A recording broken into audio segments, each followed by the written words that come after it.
Bueno, habíamos mencionado, hemos estado platicando un poquito de los aminoácidos, de los péptidos, hemos hablado pues de algunas metodologías de estudio de proteínas y vamos a entrar ahorita en materia en estudiar y adentrarnos un poquito más en las proteínas en sí, las estructuras, ¿verdad? La importancia de identificar, por ejemplo, la secuencia de las proteínas, los enlaces covalentes que forman y después de ello las estructuras secundarias, terciarias y cuaternarias. Bueno, esto de las estructuras primarias es en el libro de texto, me parece que está en el capítulo 3.4.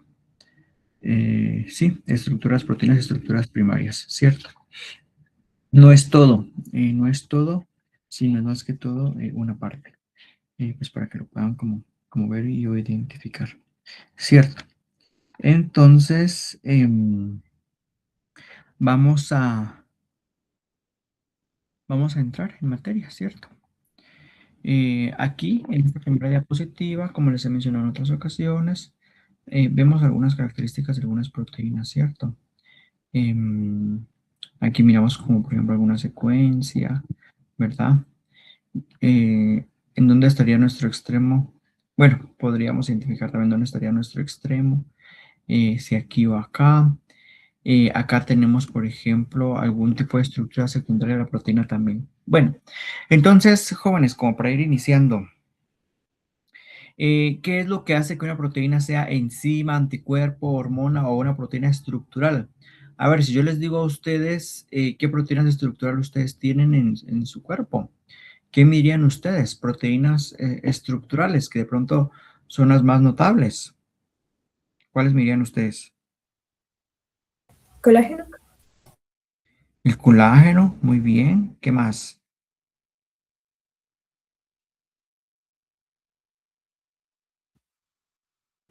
queratina,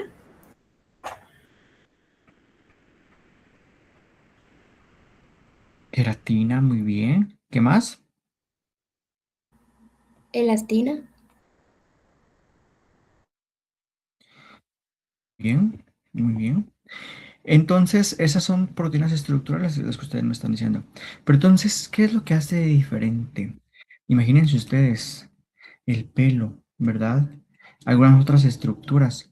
Hay proteínas ahí, ¿verdad? Pero ¿y qué es lo que me diferencia que sea una enzima con anticuerpo y la hormona?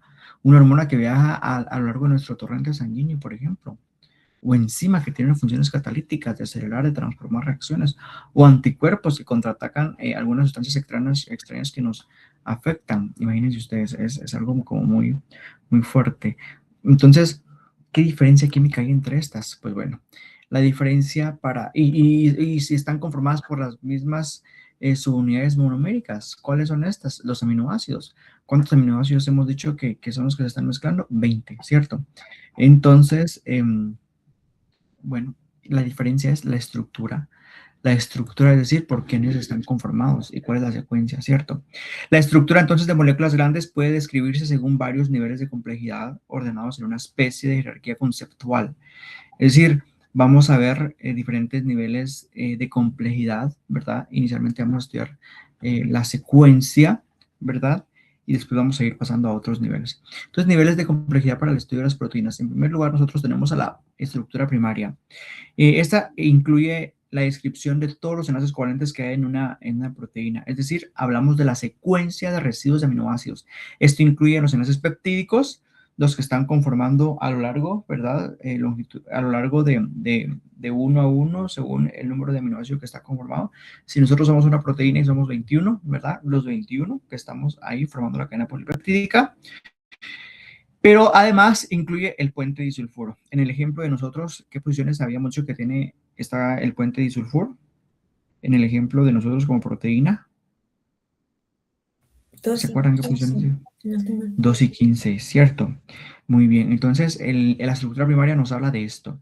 La estructura y solo la secuencia y donde hay enlaces covalentes. En la estructura secundaria nosotros hablamos de la disposición muy estable de los aminoácidos. Es decir, la estructura secundaria, a ver, entre 6 y 8 aminoácidos, es decir, como que al principio estemos como 5 o 6 aminoácidos y nosotros formamos un clochito de proteína, ¿verdad? Por eso estamos así, Entonces formamos como por asociación o por afinidad, ¿verdad? Tal vez yo no soy afín, por ejemplo, al aminoácido que se encuentra en el 2, ni tampoco en el 3, pero sí al que está en el 4. Y entonces soy apolar y el 4 es apolar también. Entonces formamos ahí por ahí algunas estructuras no, no polares, ¿verdad? O unas estructuras apolares. Y así, por ejemplo, el 3 y el 5, pues, o el 2 y el 5 van a formar pues alguna interacción iónica, ¿verdad? De carga positiva y carga negativa, por decir algo, ¿verdad? Pero con los siguientes 10, por ejemplo, el aminoácido 9 y el 19, tienen otra estructura y en lugar de formar un colochito, van a formar una hojita, ¿verdad? Entonces, ¿cuál va a ser la forma que van a adoptar? Bueno, lo vamos a ver. Entonces, es una disposición muy estable de los aminoácidos que se encuentran contiguos, y es decir, algunos patrones estructurales recurrentes, ¿sí? Vamos a ver cuáles son estos. Y después tenemos la estructura terciaria. La estructura terciaria es un plegamiento tridimensional de un polipéptido, es decir, de una cadena formada. Nosotros, como somos poquitos, somos 21 aminoácidos, nos da chance de ser formados por más cadenas, ¿cierto? Pero nosotros somos una estructura que podemos tener un plegamiento tridimensional, o sea, una forma específica y determinada, ¿cierto?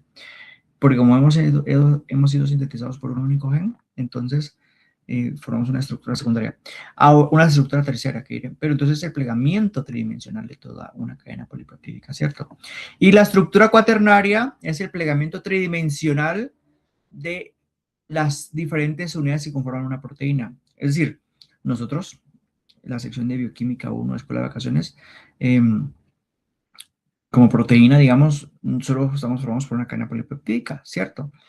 Pero si tuviéramos o nos asociáramos con otra sección, por ejemplo, de Bioquímica 1 de Escuela de Vacaciones también, pero con otro grupo de estudiantes, ya seríamos y nos unimos por enlaces no covalentes, ya formaríamos una estructura cuaternaria. Es decir, nosotros, con el mismo ejemplo que hemos seguido, no solo llegamos a estructura terciaria, pero la estructura cuaternaria, ¿cómo se forma? Cuando tenemos más de una cadena polipeptídica, ¿verdad?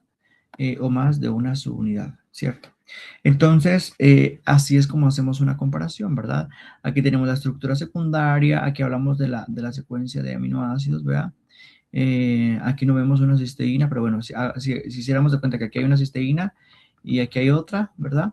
Aquí iría otro enlace. Y si aquí hay otra cisteína con otra, ¿verdad? Pues entonces aquí estaría la unión, ¿cierto? O sea, hablamos de la secuencia de aminoácidos y en los puentes de disulfuro. La estructura secundaria es una disposición muy estable que se forma entre residuos de aminoácidos que se encuentran contiguos, ¿verdad? Este es el ejemplo de una hélice alfa en forma helicoidal, ¿verdad? Aquí tenemos una estructura terciaria, que es la estructura tridimensional que forma la cadena polipeptídica, y acá la estructura cuaternaria, bueno, la estructura terciaria ya puede ser funcionalmente activa, pero si la proteína necesita otras unidades, probablemente no sea muy activa completamente. Entonces, hay algunas que requieren otras estructuras secundarias, ¿verdad? Otras unidades, ¿verdad? Como en el caso de la hemoglobina, que tiene 4 subunidades. Siempre me pasa esto, permítanme un momento.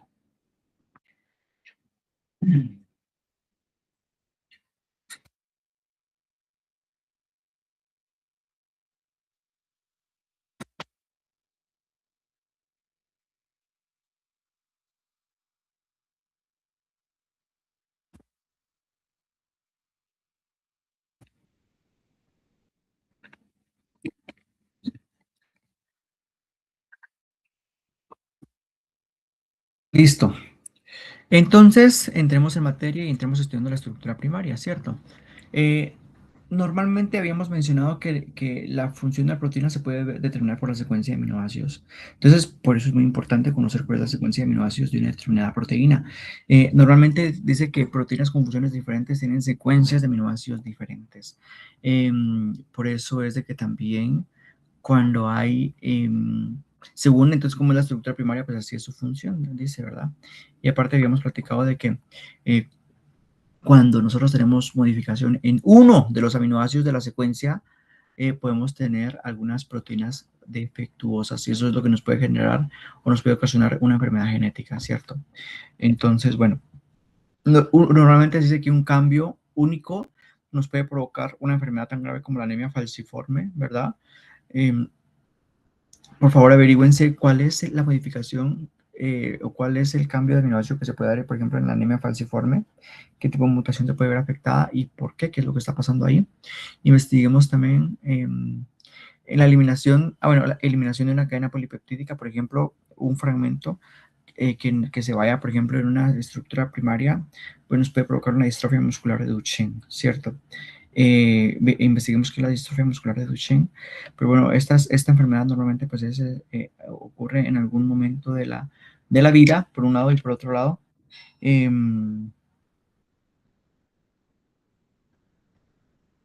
bueno, entonces hay algunas de estas distrofias que son progresivas.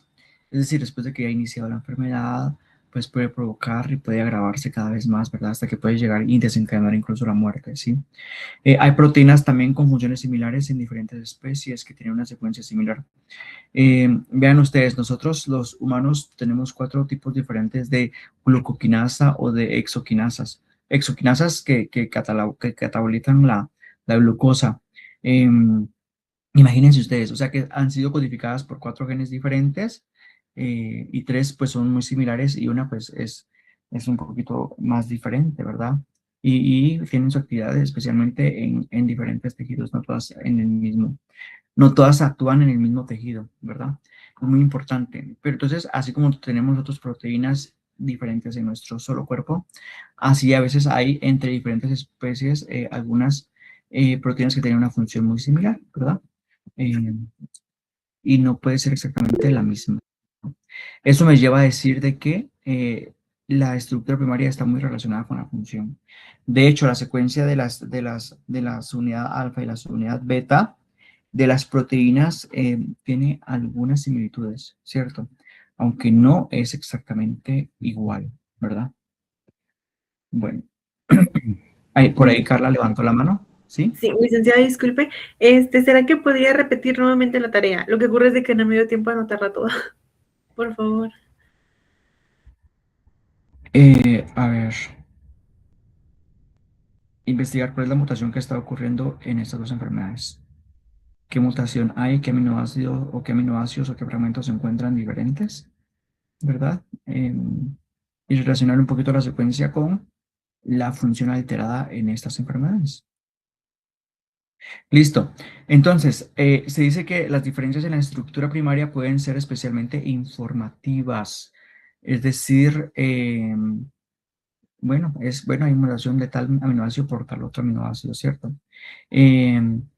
Pero también puede determinar la forma en la que se pliega una proteína en su estructura tridimensional y esto pues puede alterar em, em, la estructura tridimensional de una proteína en particular, ¿cierto? Entonces, determina la forma en la que se pliega en una estructura tridimensional única, pero si hay cambios, como les decía yo en otras ocasiones, si hay cambios en el aminoácido específico y la mutación es un aminoácido básico por un aminoácido apolar, entonces estaremos cambiando considerablemente la función de la proteína.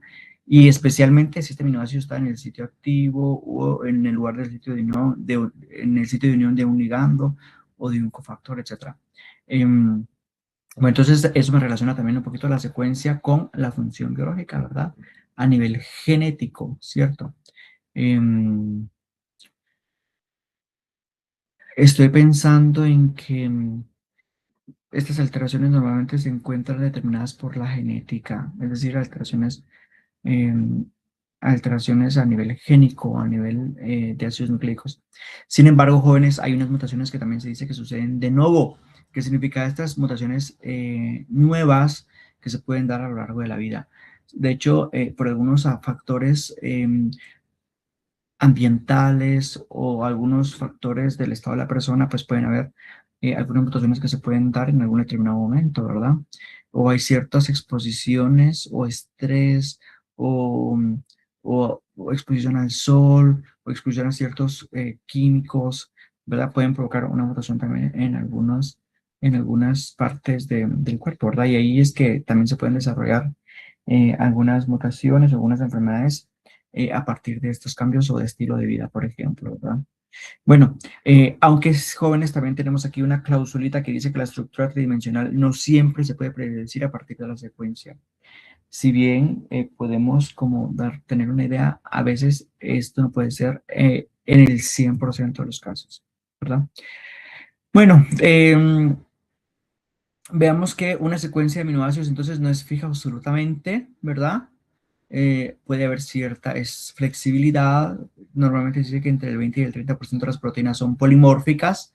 Jóvenes, bueno, investiguen a qué se refiere con polimorfismo o proteínas polimórficas, pero bueno, de momento les digo yo que hay unas regiones en las secuencias génicas que hay una modificación, o por ejemplo, nosotros representamos el 100% de la población. Sin embargo, de nosotros hay, por ejemplo, 8 de nosotros que en la posición 200 de la proteína de la insulina, algunos tienen alanina y otros tienen, qué sé yo, tienen, por ejemplo, glicina, ¿cierto? Y estas modificaciones o estas cuestiones polimórficas es algo que no necesariamente me va a conferir una enfermedad, ¿cierto? Sino que solamente son como variaciones.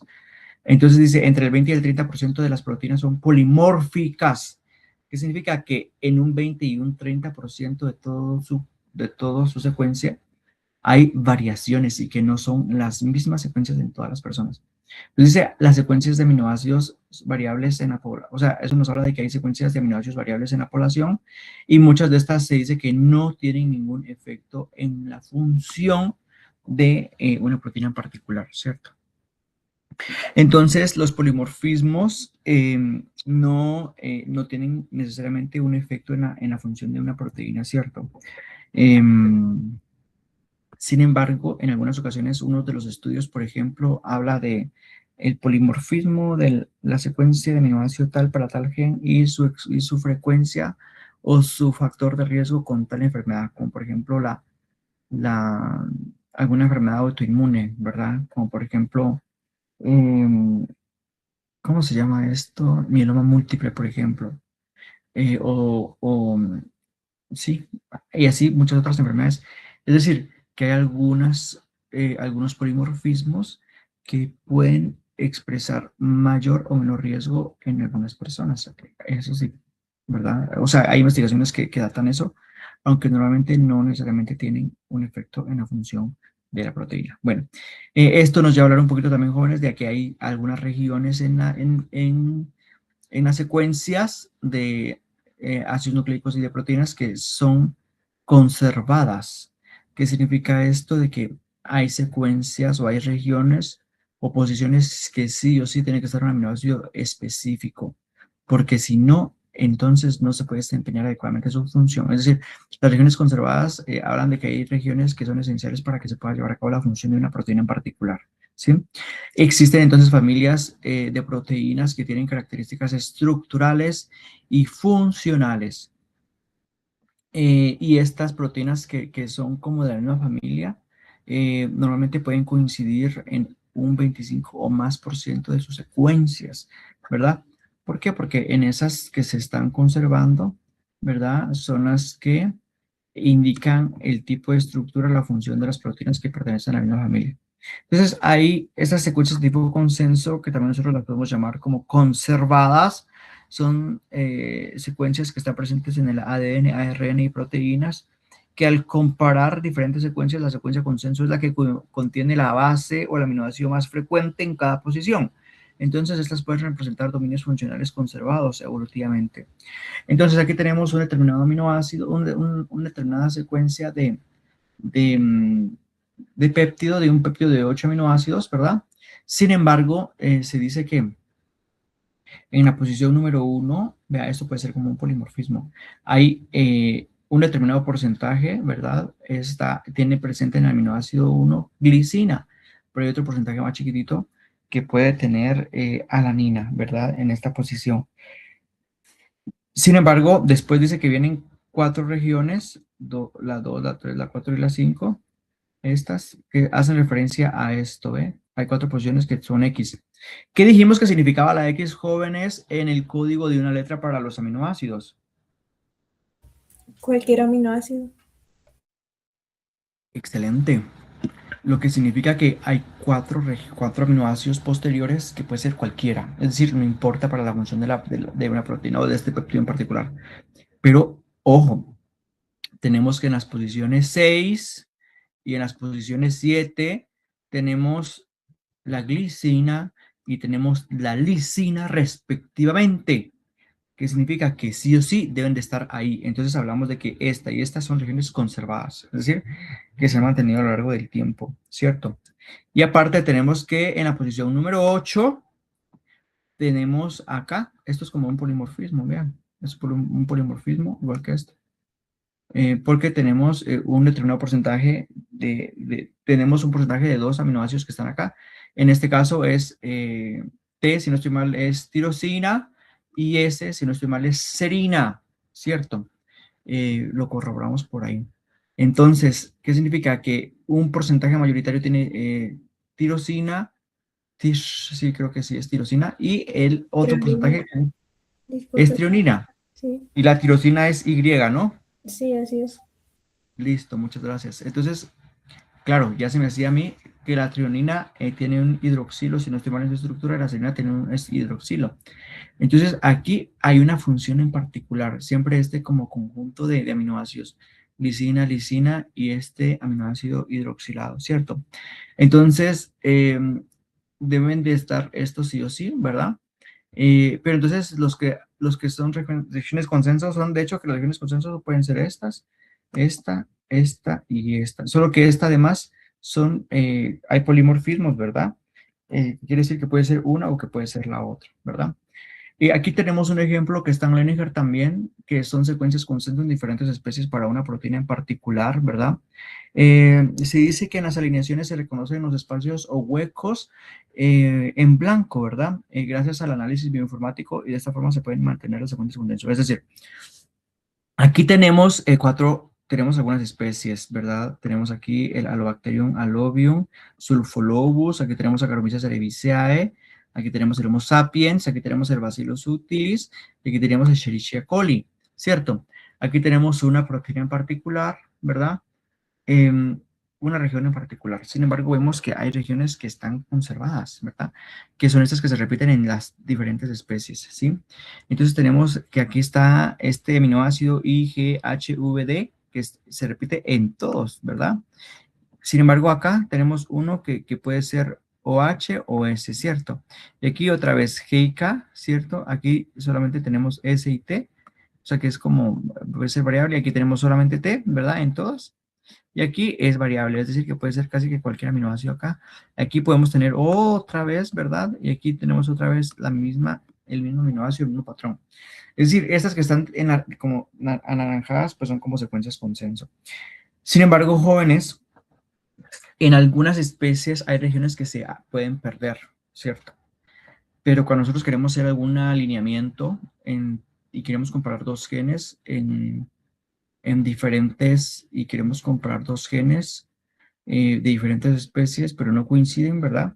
Si nosotros jalamos esto acá y después de reponemos aquí tendremos un corrimiento y nunca nos va a coincidir con estas que se encuentran acá, ¿cierto? Pero estos espacios, estos gaps nos van a servir para poder emparentar estas regiones aquí, ¿cierto? Y normalmente los análisis bioinformáticos tienen la capacidad de detectar en dónde están estos gaps o estos espacios o estos huecos, ¿cierto? Entonces, así como tenemos esto acá, Escherichia coli y Bacillus subtilis, tenemos una determinada región de un determinado aminoácido, de una determinada proteína, em, y acá ha identificado un gap o un espacio. Sin embargo, lo que hace acá es para seguir la alineación y para ver el porcentaje de aminoácidos que tiene similares, pues hace estas regiones en gap, ¿verdad? Para ver, como para omitirlas, digamos, ¿verdad? Y pues obtener la siguiente secuencia y poder compararlas, ¿verdad? Y ver el porcentaje de afinidad o de complementariedad o de las que están presentes. Jóvenes, aquí tenemos una pequeñita tareita, por favor. Investiguemos qué son las proteínas homólogas. Bueno, normalmente las proteínas homólogas pues son proteínas que pertenecen a la misma familia, ¿cierto? Pero bueno, investiguémosla por ahí está en su libro de texto, y veamos también cuáles son las proteínas parálogas y ortólogas. Bueno. Yo digo que de referencia lo busquen en su libro de texto. Bueno, jóvenes, entonces dice que hay ciertas señales según la secuencia de algunos aminoácidos, la secuencia de proteínas, que determinan la localización celular, ¿cierto? Ciertas secuencias indican señales que determinan la localización celular. Es decir, em, habíamos platicado que cuando se están sintetizando las proteínas en el retículo plasmático o o en los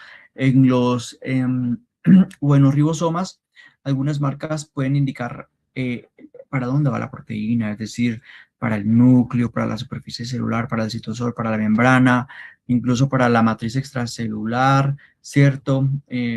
O para otro lado. Pero entonces hay secuencias que indican, ¿verdad? Cuál es la estructura o un poquito, predicen un poquito como la estructura tridimensional que se va a tener, ¿verdad? En dónde va a haber una fusión, o bueno, cuál es la función que va a tener, la vida media y la evolución, ¿cierto? Estas cositas se podrían ver a raíz de algunas secuencias. Y hay secuencias que también tienen otras funciones también. Bueno, ya les había dicho yo de que, por ejemplo, hay algunas proteínas que pueden salir hacia la estructura o hacia el espacio extracelular, ¿verdad?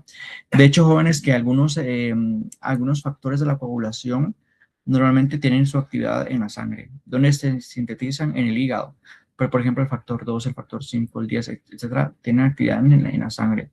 La albúmina también, a pesar de que se está formando y sintetizando en el hígado, sintetizando en el hígado, pues se libera a la circulación sanguínea y es en la circulación donde puede ejercer su efecto, ¿verdad? Y hay otras que pueden indicar, por ejemplo, el sitio de unión hacia anclaje de grupos prostéticos. Es decir, aquí miren, jóvenes, este grupo de hidroxilo que pueda estar teniendo estos aminoácidos pueden indicar, y esto lo van a ver muchísimo en bioquímica 2, ojo, esto es como ¿cómo es que le llaman ustedes cuando se está una anticipación?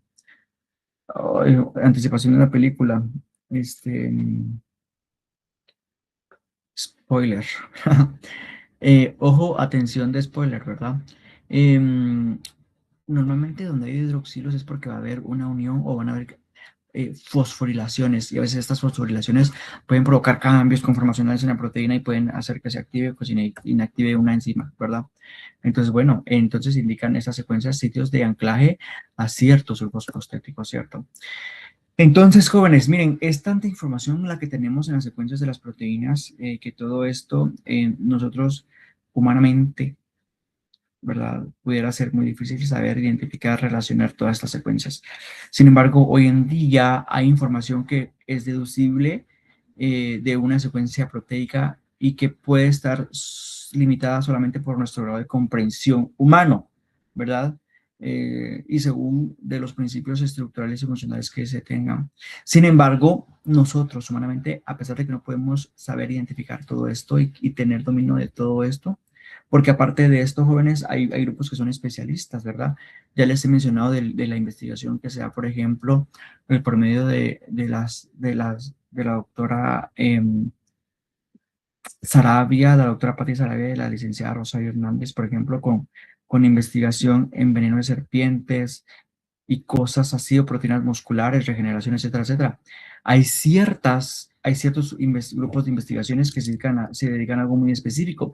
Pero, por ejemplo, si ustedes en algún momento quisieran estudiar algo de eso, hay esta información, ya les he dicho esto, que esta información está disponible en el Internet, ¿cierto? Pero poder hacer algunas comparaciones, pues para eso necesitamos herramientas, y entre esas herramientas nosotros tenemos la bioinformática, ¿cierto? Porque entonces, esta investigación que hacen acá, ¿cómo se puede compartir con otros países, como por ejemplo Costa Rica, Panamá, o Costa Rica, que también hacen investigación de esto, y en otros países? Es decir, todo esto pues tiene que estar en sintonía, en vanguardia, la comunidad científica. Y pues para eso ahí están las herramientas bioinformáticas, ¿verdad? Que contienen la base de datos biológicos que incluyen secuencias génicas y no solamente de ácidos nucleicos, sino que también de proteínas. Y también hacen pues las estructuras macromoleculares y pueden estar disponibles en cualquier momento, ¿verdad? Entonces, pues, ¿por qué les comento esto? Pues porque si ustedes quieren investigar, por ejemplo, de una proteína particular, pues lo pueden hacer, es decir, de insulina, de glucagón, Pueden investigar, ya hablamos de la masa relativa, de la estructura tridimensional, de algunos grupos funcionales, ¿verdad? Si una proteína es polar o apolar, qué estructuras secundarias la conforman, pues lo podemos saber por medio de la bioinformática, ¿verdad? Y que esto nosotros no lo podemos tener tan presente, o sí, pero no de un nivel tan grande de proteínas que existen en la naturaleza, ¿sí? Entonces la informática nos ayuda muchísimo para eso. Entonces, hablando un poquito de la estructura tridimensional, bueno, normalmente entonces la estructura primaria me habla o me va a identificar, por ejemplo, yo puedo saber la secuencia, sí, pero también vamos a ver las propiedades ácido base que están presentes en los aminoácidos contiguos, ¿verdad?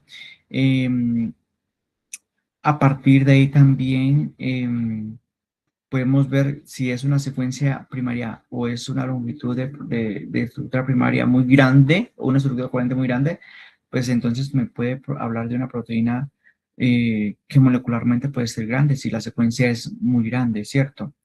Y también decimos que el esqueleto covalente a veces se puede componer de centenares de enlaces individuales. Vean, cuando hablamos de esqueleto covalente, me estoy refiriendo a los enlaces peptídicos que pueden haber desde el aminoácido número 1, ¿verdad? O sea, del extremo amino terminal hasta el aminoácido 2, 3, 4, 5, 6, hasta 100, 200, 300, los que sean. Pero el esqueleto covalente es enlaces peptídicos. Y el patrón amino, carbono alfa, carbono carboxilo, amino, carbono alfa, carbono carboxílico, y así sucesivamente todos, ¿cierto? Entonces, ese esqueleto covalente pues puede tener centenares de enlaces individuales. Entonces, bueno, algo también importante que hay que ver acá es de que ya hemos platicado de que hay rotación libre alrededor de muchos enlaces, especialmente en los enlaces simples, y que pueden entonces adoptar un número muy grande de conformaciones, ¿verdad? Ya he mencionado en otras clases que a veces la proteína puede adoptar una forma particular, ¿verdad? Y ustedes pueden pensar así, y entonces son conformaciones o disposiciones espaciales que se están teniendo, ¿pero por qué? Porque los enlaces sencillos pues pueden tener una determinada rotación, ¿cierto? Como lo que estamos viendo nosotros acá. Bueno, entonces, aquí ya, entonces podemos obtener conformaciones con un ordenamiento espacial de átomos. Ay, esto perduró.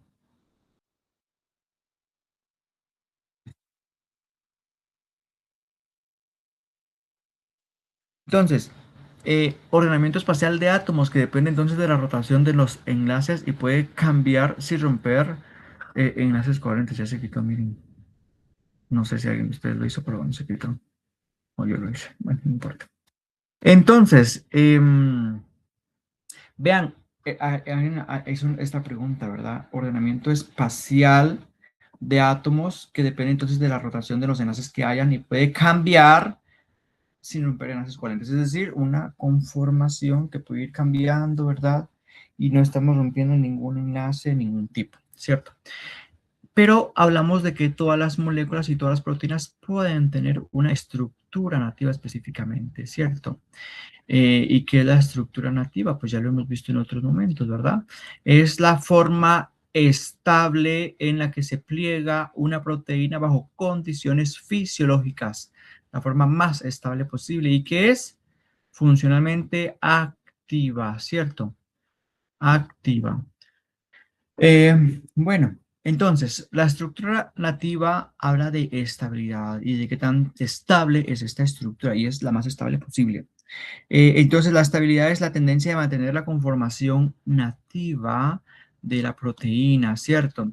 Entonces, hay interacciones químicas que pueden estabilizar la conformación nativa de la proteína, como por ejemplo los enlaces de sulfuro, pero este es un enlace covalente, pero también las interacciones no covalentes, como por ejemplo las interacciones débiles o las interacciones iónicas y demás interacciones débiles, ¿cierto? Como las interacciones apolares o las fuerzas de Van der Waals.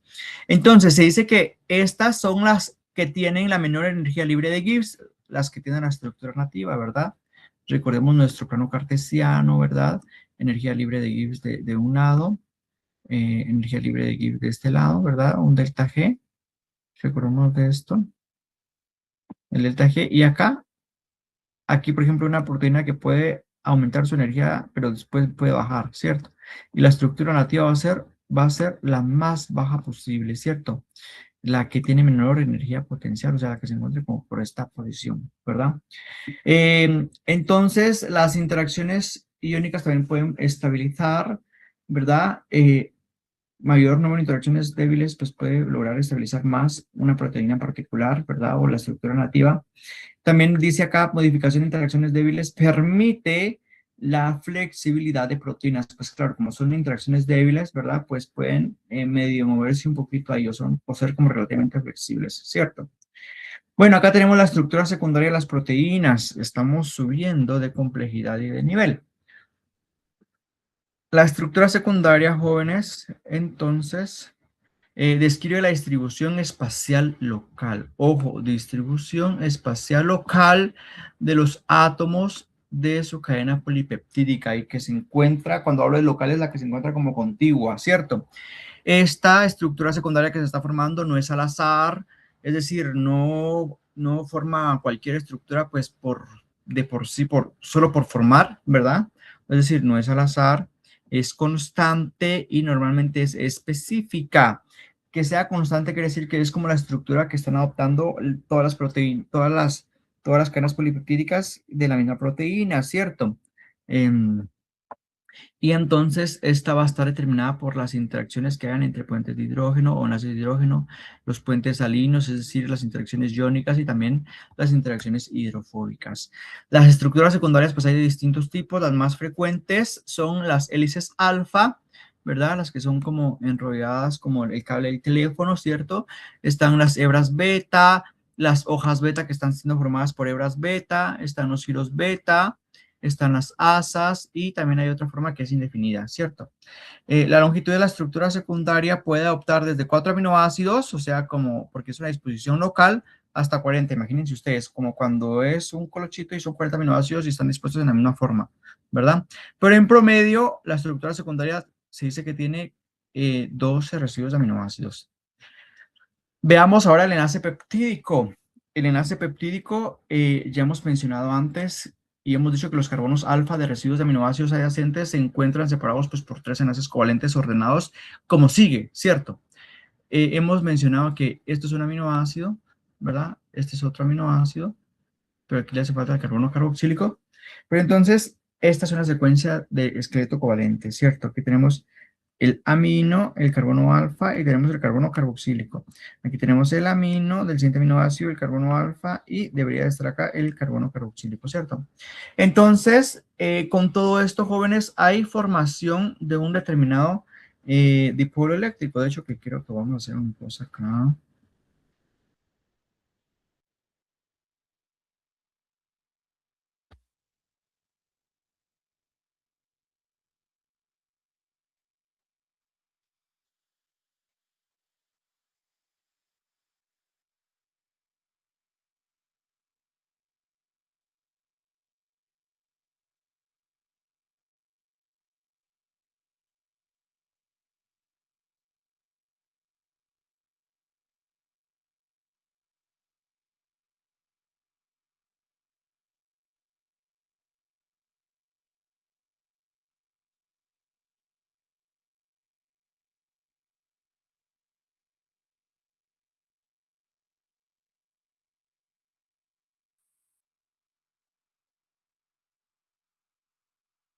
Bueno, entonces miren jóvenes, aquí tenemos también, aquí tenemos 3 aminoácidos, ¿cierto? Pero el esqueleto covalente es este, ¿ve? Aminocarbono, carbono alfa, carbono carboxílico, el carbono, y aquí está el enlace peptídico, miren, este es el enlace peptídico acá, acá está el enlace peptídico que une uno y otro aminoácido, y aquí hay un tercer aminoácido, ¿cierto, jóvenes? Entonces, acá, como este es un extremo carboxílico, ¿qué carga se supone que tiene este extremo carboxílico, jóvenes?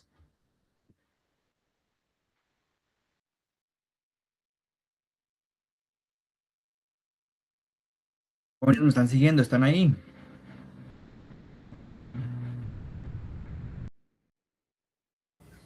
Neutro. El extremo carboxilo, el carbono carboxilo. ¿Cómo así?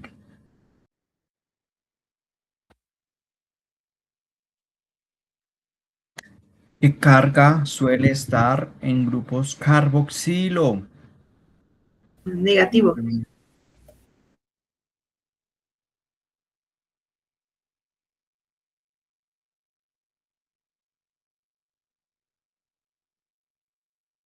Negativo, jóvenes, muy bien. Acá. Y del lado del amino, ¿qué carga es la que hay? Negativo también. Positivo. Positivo. Es que eso lo tienen que tener en la punta de la lengua y de tanto que lo estamos repitiendo, ya lo tienen que saber muy bien, ¿cierto? No he escuchado las voces de algunos de ustedes, jóvenes, me preocupa. ¿Estarán atentos o no? Bueno, tienen que estar por allí. Bueno, entonces les estaba diciendo, bueno, tienen que estar atentos. Ayer estuvieron muy participativos, hoy están muy callados, estoy ya platicando, o estoy platicando yo mucho.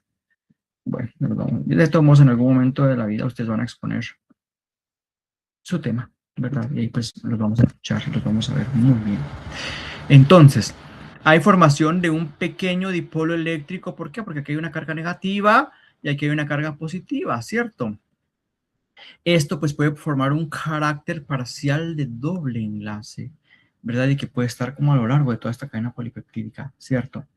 Entonces, aquí este criterio de dipolo eléctrico y de circulación de electrones a lo largo de toda esta cadena polipeptídica, pues puede limitar un poquito el giro de estos segmentos, ¿verdad? Y también el número de conformaciones posibles. ¿Cómo así?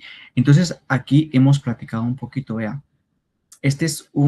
Aquí está el enlace covalente, aquí está el enlace peptídico, aquí hay otro enlace peptídico, pero vea, este enlace peptídico tiene la capacidad, como hay un doble enlace acá, este enlace y este amino puede aceptar un electrón y puede tener una carga positiva, aquí puede formar lo que se llama como resonancia en algún determinado momento, ¿cierto? Entonces aquí, ¿qué pasa? Que están compartiendo electrones y que está fluyendo acá, de acá para acá, de aquí para allá y de allá para acá, tipo la canción, ¿cierto? Entonces en algún momento puede estar el doble enlace aquí, ¿verdad? Y acá está un enlace sencillo. Y entonces acá, aquí tenemos también otro dipolo, o sea, un dipolo eléctrico interno, ¿cierto? Aquí negativo y aquí positivo, ¿verdad? Entonces, acá podemos tener un oxígeno carbonílico que tiene una carga parcial negativa, ¿verdad? Y el amido del nitrógeno pues puede tener una carga parcial positiva, ¿cierto? Entonces aquí estamos formando un dipolo eléctrico que tenemos y entonces podemos formar aquí un doble enlace, ¿verdad? Y esto pues puede afectar un poquito, porque ¿qué dijimos que tiene de característica un doble enlace a diferencia de un enlace sencillo, jóvenes? Lo que vimos al inicio. Que es más corto y no permite tener mucha rotación. Es más corto y es más rígido porque ya colocamos un plano, ¿cierto? Como que si yo tuviera, como que si yo tuviera acá un sustituyente, ¿cierto? Aquí, o sea, ya tenemos como una cosa así, ¿cierto? Y todo gira entonces así. No es como un enlace sencillo, como que si yo tuviera esto así. Entonces aquí pues pueden haber modificaciones, está girando y todo eso. En cambio acá, si yo giro uno, ¿verdad? Tendría que girar el otro al tiempo también, ¿verdad? Entonces, a eso nos estamos refiriendo. Y pues entonces acá puede haber una característica que nosotros le llamamos en química, sí, pues porque esto lo vemos en química general, en química, pues la resonancia que hemos visto. Entonces, el enlace peptídico, jóvenes, normalmente está conformado por, bueno, tiene una determinada longitud y puede abarcar acá, o puede tener 6 átomos en el mismo plano, ¿cierto? Em, entonces, a ver, identifiquemos acá, ¿dónde está? Aquí está el enlace, aquí está el extremo amino, carbono alfa, carbono carboxilo, pero entonces el carbono, el enlace peptídico está acá, aquí, ahí está el enlace peptídico, pero entonces este espacio de doble, esta característica de doble enlace se encuentra en esta posición que voy a marcar de color como moradito, no sé por qué morado, pero en esta región acá, ¿cierto? Que abarca desde acá, acá, aquí, desde acá, ¿cierto? Acá. ¿Qué significa esto? Que todos los átomos que se encuentran asociados acá están como rígidos. Entonces, a ver, ¿por qué? Porque entonces este carbono y este oxígeno y este nitrógeno están en un plano, pero porque está unido a este nitrógeno, está siendo jalado. Y este carbono alfa, como está unido acá, está siendo jalado. Pero acá sí puede haber una interacción, ¿cierto? Entonces aquí tenemos una cosa a ver, no tengo más caritas por acá. Pero entonces, Es como que si yo tuviera como este tipo de interacciones, miren, jóvenes, acá. Entonces, yo tengo esta interacción acá, pero en este carbono que está aquí, ¿verdad? Donde está el carbono alfa, como no, como está, aquí hay una libre rotación, entonces aquí sí hay como una libre rotación aquí, ¿ve?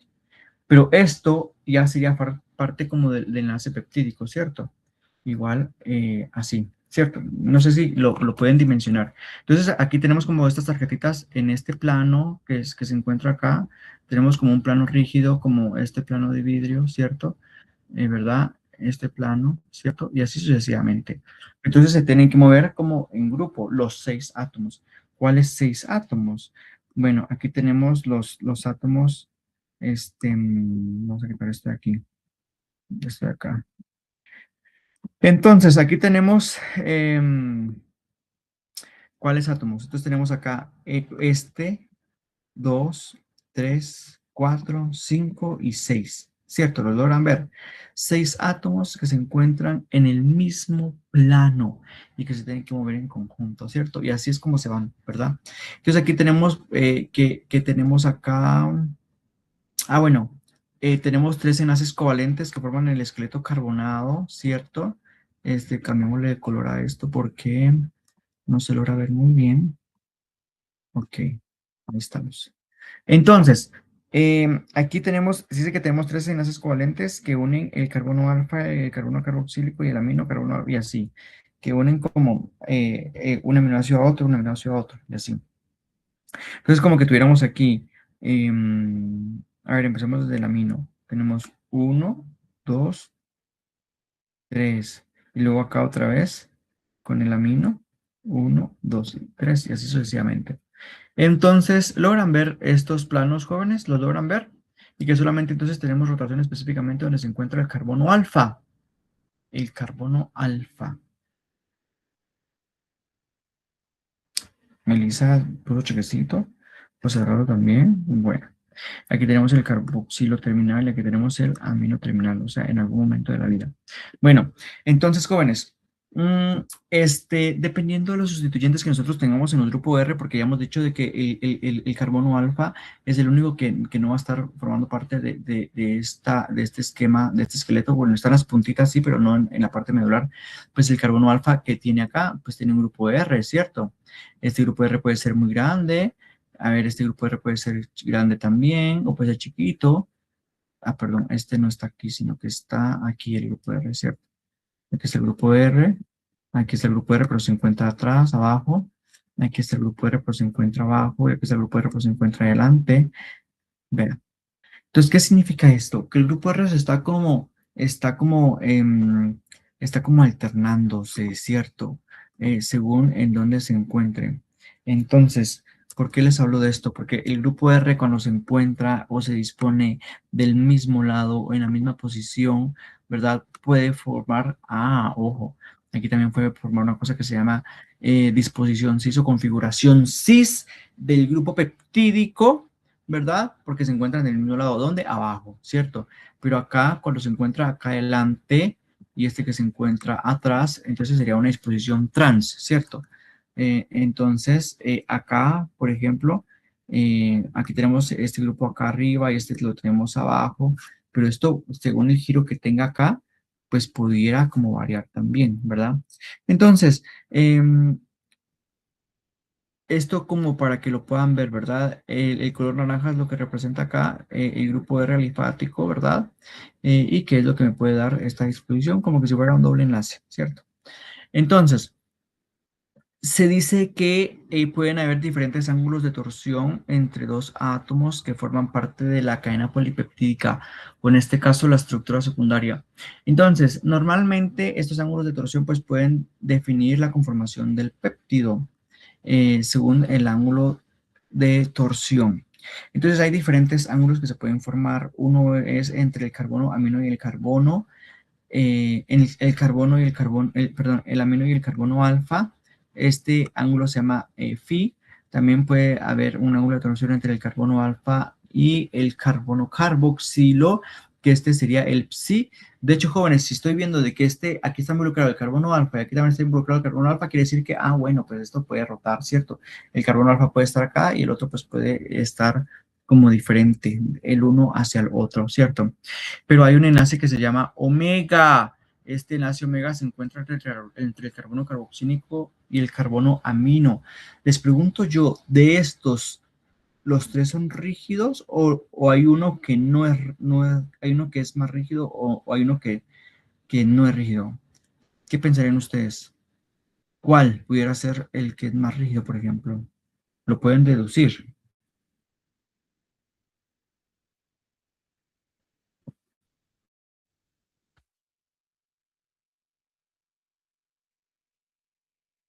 Jóvenes, jóvenes, jóvenes.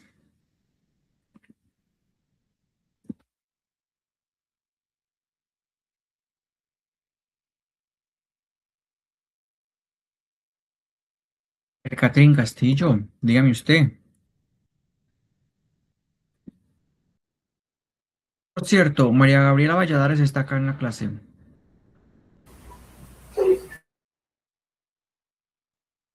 Alguien activó su micrófono por un ratito y no le entendí. Sí, dijo. Sí, licenciado, aquí estoy. Ok. Ana Gabriela, dígame usted. em, ¿Usted cree de que algunos de estos ángulos son como inmóviles? ¿Lo puede percibir? ¿Es a mí? Sí, sí, sí. Ah, es que como dijo Ana Gabriela. Em, Ah, María Gabriela. sí, listo, María Gabriela, claro.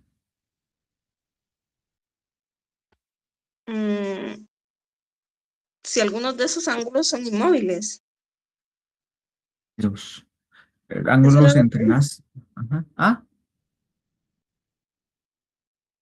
sí, si alguno de estos enlaces entre el amino y el carbono alfa o el carbono carboxílico son rígidos. No, Ninguno. yo creo que no. A ver, ¿cuál es el que incluye la resonancia que hemos dicho hace unas dos diapositivas? ¿Se acuerda? Mm,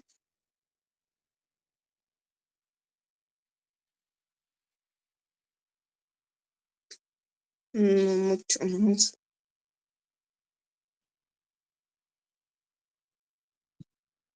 Ahora vámonos con Ana Gabriela. No sé si está Ana Gabriela por aquí.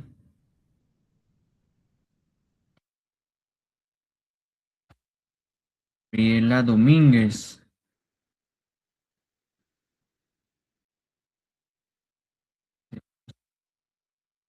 Bien. Entonces, jóvenes, miren pues, aquí tenemos algunos ángulos de torsión. Aquí está el phi, ¿cierto? Y aquí está el psi, ¿cierto? Entonces, entre estos dos sí tienen ángulos que son flexibles porque están contiguos al carbono alfa. Y ya habíamos dicho que el carbono alfa es el que se encuentra como acá, ¿ves? Yo tengo dos acá, el carbono alfa es el que está aquí, ¿cierto? Entonces,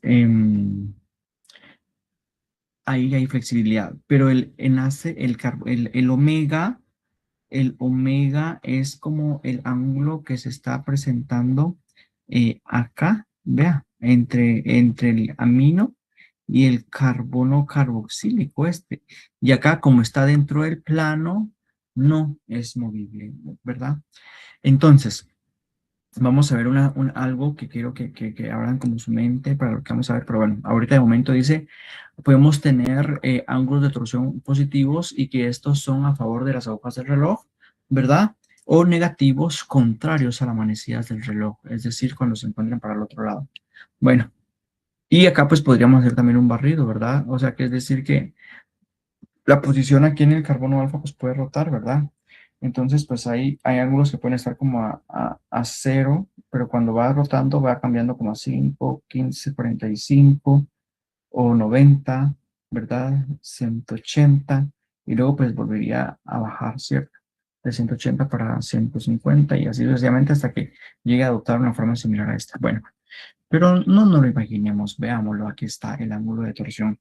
Tenemos que el carbono alfa y el amino es este que está aquí, es el phi, ¿cierto? Entonces, cuando nosotros colocamos un plano acá, a ver, aquí, el carbono alfa y el amino. Vamos a ver aquí. Sí.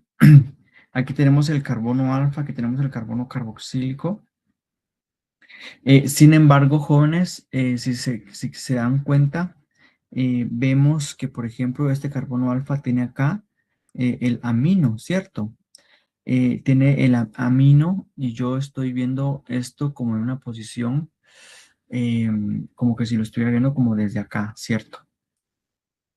Como que si lo estuviera viendo desde acá. Bueno, entonces, a esto les hablaba yo, ¿ve? Con el ángulo de torsión. Entonces, aquí si se dan cuenta, el amino se encuentra de este lado y el otro amino se encuentra del otro lado, ¿ve? ¿Verdad?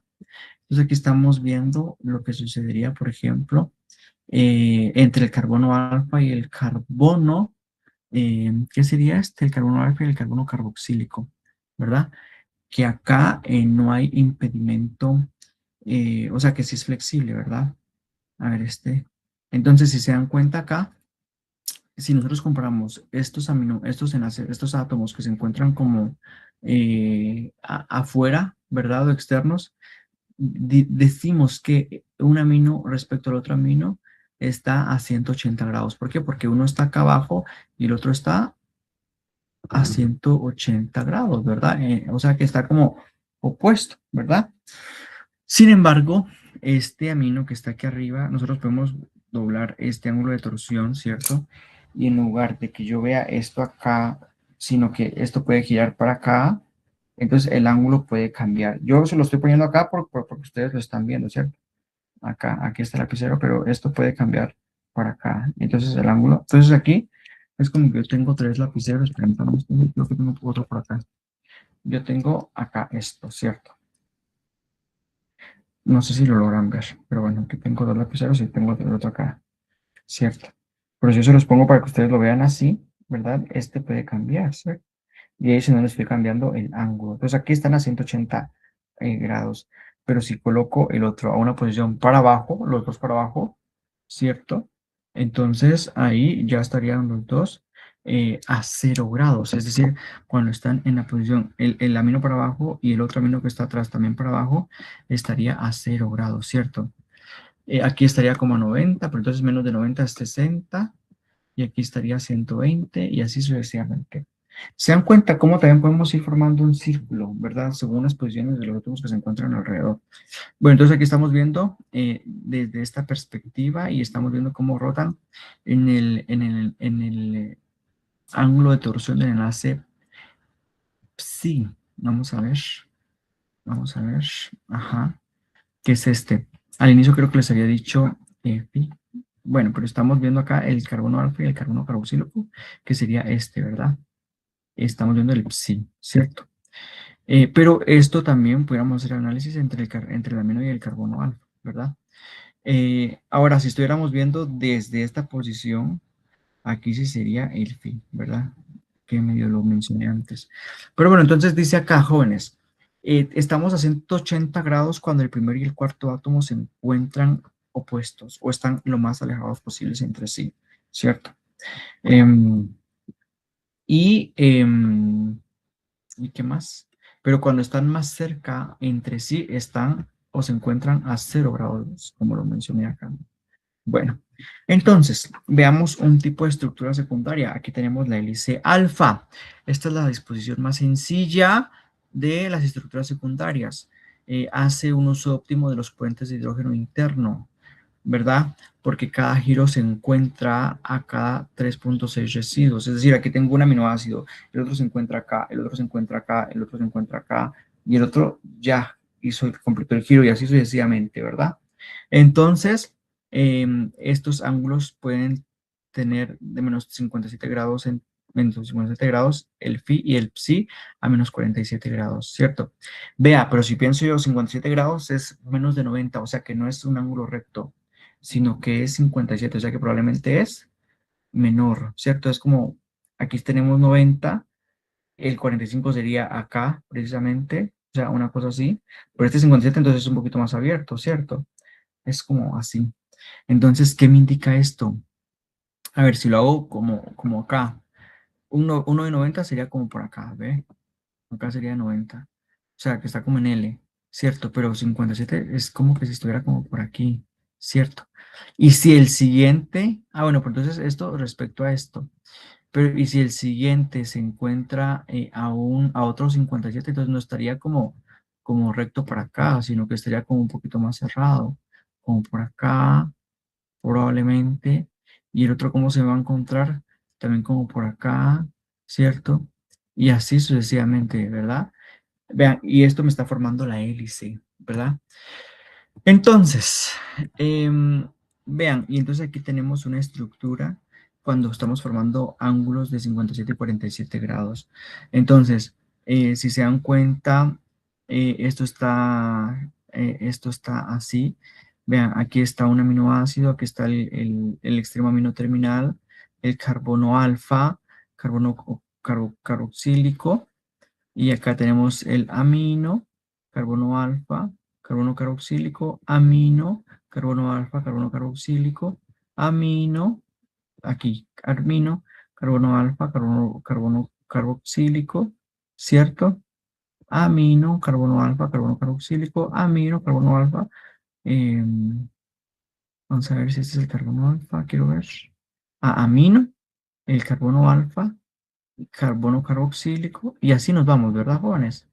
Entonces, ¿por qué les estoy por qué estamos viendo la secuencia? Porque también vemos los grupos R, cómo se encuentran acá, en qué disposición, ¿cierto? Este está acá, este está acá, este está para afuera, este está para afuera, este no está para afuera. Cuando nosotros vemos desde arriba y hacemos un corte como por acá, hacemos un corte como por acá, entonces vemos esto, ¿ve? Y aquí tenemos aquí los grupos R, ¿ve? Lo de color morado es lo R y todo está como alrededor. O como que si lo viéramos en esta forma de las radios de Van der Waals, miraríamos una cosa como estas, ¿verdad?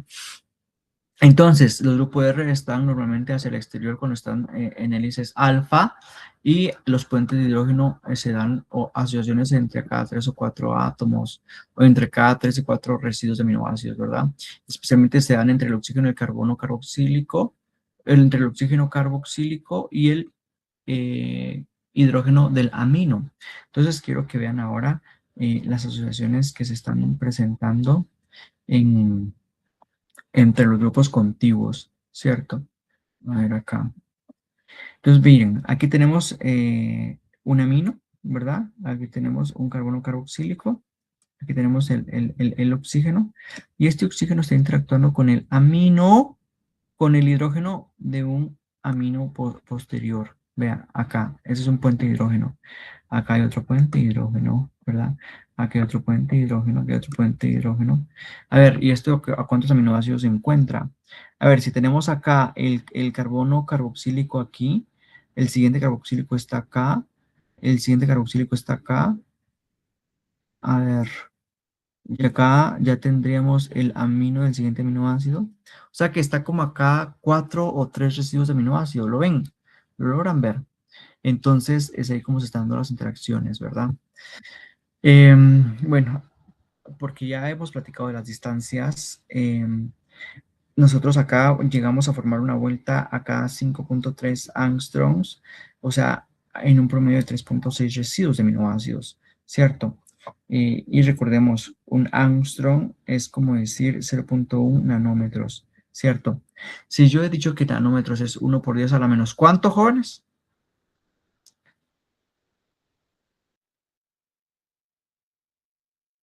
A ver, milímetros es 1 por 10 a la menos 3, mili. Micras es a la Al menos menos 6, 9. nano es a la menos 9, entonces angstrom sería la menos 10, ¿verdad? Y 12 tenemos el pico, a la menos 12. Bueno, o sea que para que nos demos una idea, ¿verdad? Bueno, algo muy importante también, las hélices alfa pues pueden disponerse de dos formas, ¿verdad? Sin embargo, en todas las proteínas predomina únicamente una. El giro de la hélice alfa es dextrógiro en todas las proteínas, es decir, va a favor de las agujas del reloj. Hagan ustedes un ensayo ahorita. Yo lo voy a hacer así y ustedes háganlo también en tu casa con la mano pues derecha.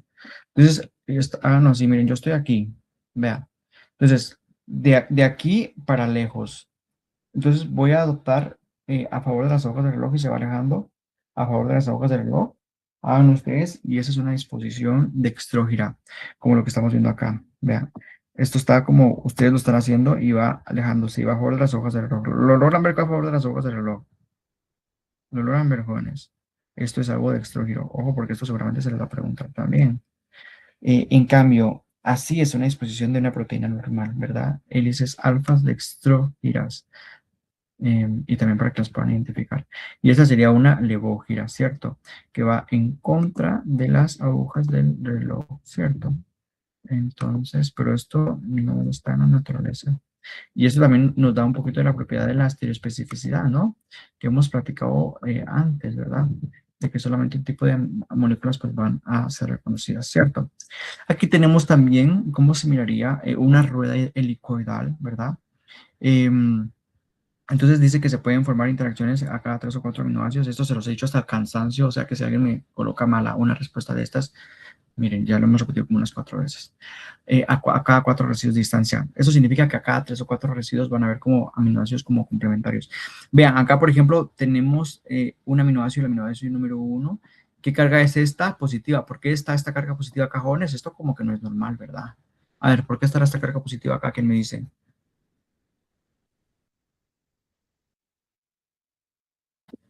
¿Es el amino terminal? Es el extremo amino terminal. Entonces tenemos acá, por ejemplo, el aminoácido 2, que es un aminoácido apolar, es amarillo. El aminoácido 3 es también apolar, amarillo. El aminoácido 4, este como que tiene una carga negativa. O sea que este es un aminoácido probablemente ácido, probablemente puede ser el aspartato. Pero mire, está como que en una región muy estratégica porque este tiene carga negativa y este tiene carga positiva. ¿Y eso se atrae o se repele? ¿Qué creen ustedes? Se trae. Listo. Y está a 4 aminoácidos de distancia, ¿cierto? Y así sucesivamente. Pero miren, algo acá. Aquí está el aminoácido número 5, que probablemente es afín un poquito a este, o es un poquito afín a este. Pues yo no sé, o tal vez es afín al 9 que está abajo. Pero miren el 6. ¿Qué color? Amarillo. ¿Qué dijimos que eran los amarillos? Apolar. Entonces este 6 interacciona con el 2 y con el 3, que se encuentran como a algo de distancia, ¿verdad? ¿Pero por qué? Porque son apolares los 3, ¿cierto? Y entonces pueden formar sus interacciones hidrofóbicas aquí, los grupos R. Entonces, aquí tenemos otra secuencia, aquí tenemos isoleucina, es una polar, aquí tenemos la aspargina, aquí tenemos el glutamato, aquí tenemos la glicina, aquí tenemos la fenilalanina, aquí tenemos el aspartato, aquí tenemos la leucina. Vean. Entonces aquí tenemos la isoleucina, y aquí tenemos la fenilalanina. Estos son aminoácidos apolares, ¿cierto? Y aquí tenemos la leucina y leucina, que son apolares también. Entonces por el otro lado tenemos aquí la arginina, no, ¿qué sería? ¿Qué les dije yo?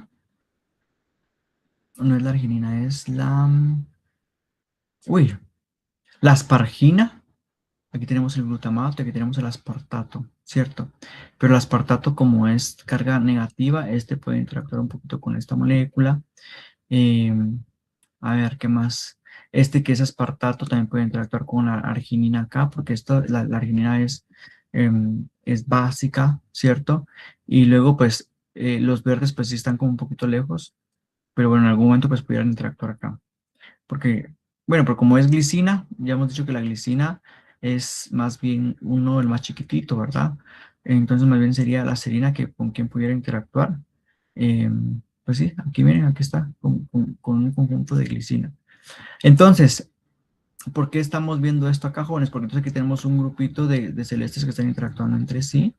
Aquí tenemos estos, ¿verdad? Entre carga negativa, positiva, positiva, negativa, y la negativa está en el centro, ¿verdad? Y así sucesivamente, ¿verdad? Entonces, jóvenes, las posiciones en los aminoácidos son muy estratégicas, ¿cierto? Vamos a terminar con esta diapositiva. Dice acá, la secuencia de aminoácidos puede afectar la estabilidad de una proteína de una secuencia. A ver qué significa esto. Que normalmente hay unos aminoácidos que van a estar presentes de forma predominante en las hélices alfa, ¿verdad?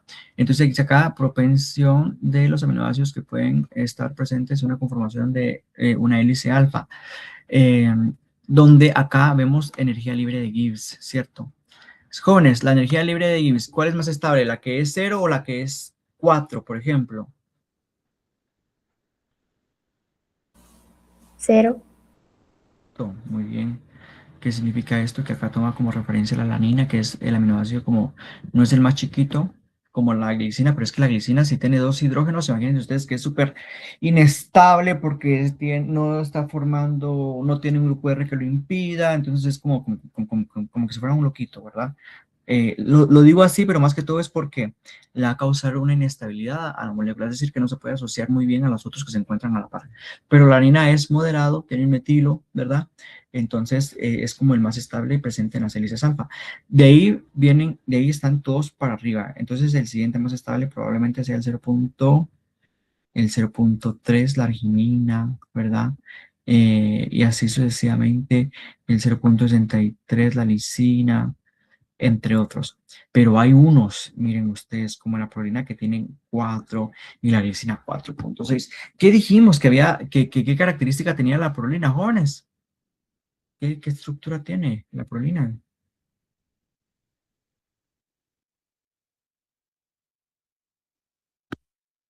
Y bueno, jóvenes, esto de la prolina memorícenselo porque fijos también se los va a preguntar. Y también como la estructura que tiene. Bueno, la prolina dentro de las hélices alfa tiene una delta de energía libre de Gibbs mayor a 4, lo que significa que es inestable, le ocasiona inestabilidad.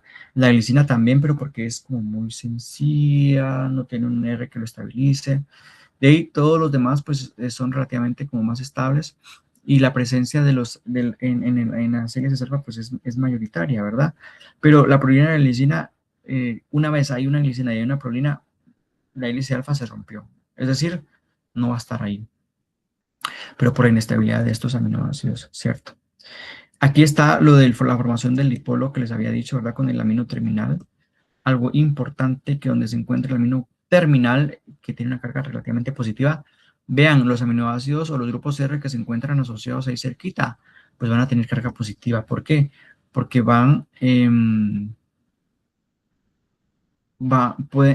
pueden llegar a estabilizar un poquito pues estas cargas, ¿sí? Vamos a ver, aquí tenemos el carboxilo terminal con carga negativa. Entonces, aquí no se ve en esta imagen porque aquí tiene carga positivo, me van a decir ustedes, ah, este que está loco, yo no miro las cargas negativas. Pues sí, pero entonces normalmente donde hay cargas negativas, pues pueden haber aminoácidos con cargas positivas como por ese extremo. Entonces, aminoácidos cargados negativamente en el extremo amino, ¿verdad? No se ve aquí en la imagen, pero sí hay aminoácidos cargados negativamente acá y aminoácidos cargados positivamente en el extremo del carboxilo para poder estabilizar este otro extremo, ¿cierto? Y pues aquí también es como la formación del dipolo, pues a una escala un poquito más grande de una estructura secundaria. Jóvenes, acá estaríamos terminando la clase del día de hoy. No sé si tienen alguna duda de lo que hemos visto de las estructuras de las proteínas. Es un tema muy interesante, ¿verdad? Yo digo que sí es interesante. No sé para ustedes, espero que sí. Bueno, muy bien. Jóvenes, no he terminado de calificar sus exámenes. Espero terminar de calificar hoy. De verdad, espero terminar de calificar hoy. Y ya, subimos las notas. Jóvenes, mañana también tenemos examen corto de lo que hemos visto hasta el momento, ¿cierto? De lo que hemos visto esta semana. Háblese de aminoácidos, háblese de aminoácidos, métodos para el estudio de proteínas, las estructuras primarias y estructuras secundarias de las proteínas, y probablemente también algo de los buffer, porque esa última región no la hemos evaluado ni siquiera en el primer parcial. Entonces, eso estudiando para el día de mañana, ¿verdad? Bueno, entonces, esto sería todo por hoy, jóvenes. Muchísimas gracias por su atención. Y bueno, jóvenes, de verdad, lo que les decía, participen en clase, estén atentos. Si no hablan, si no participan, eso me indica de que no están estudiando, que de pronto están perdidos, que de pronto no les interesa. Eso me